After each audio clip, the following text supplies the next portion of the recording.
अभयचे जांभूळयुक्त जंबवासव मधुमेहींसाठी संजीवनी। छत्रपती शिवाजी पार्कवर थोड्याच वेळात मनसेचा गुढीपाडवा मेळावा। बाकी सविस्तर बोलूच शिवतीर्थावर या। पाडव्याच्या शुभेच्छा देत राज ठाकरेंचं जनतेला आवाहन।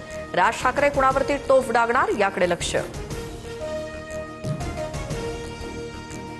गुढीपाडव्याच्या मुहूर्तावर जळगावच्या सराफा बाजारात सोन्या चांदीच्या दरात घसरण। सोन्याच्या दरात 4,000ची तर चांदी प्रति किलो 13,000 स्वस्त। जीएसटीसह सोनं 1,57,000वर।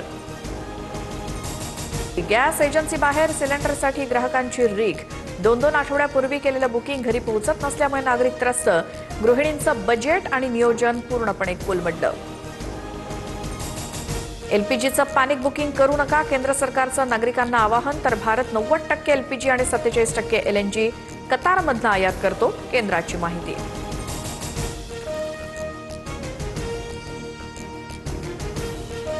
भोंदूबाबा अशोक खरात प्रकरणात एसआयटी चौकशीला वेग। तेजस्विनी सातपुते यांच्याकडनं खराची कसून चौकशी, नवे खुलासे होण्याची शक्यता। मुख्यमंत्री आणि उपमुख्यमंत्र्यांनी तात्काळ चाकणकरांना पदमुक्त करावं, रुपाली पाटील यांची मागणी। तर खरात प्रकरणात चाकणकरांचा दोष नाही, मंत्री दत्ता भरणेंकडनं पाठराखण। राज्यभरात गारपिटीसह अवकाळी पावसाचा तडाखा। बीड, बुलढाणा, जळगाव, नाशिकसह अनेक जिल्ह्यात पावसाच्या सरी। गारपिटीनं शेतीचं मोठं नुकसान, बळीराजा हवालदिल।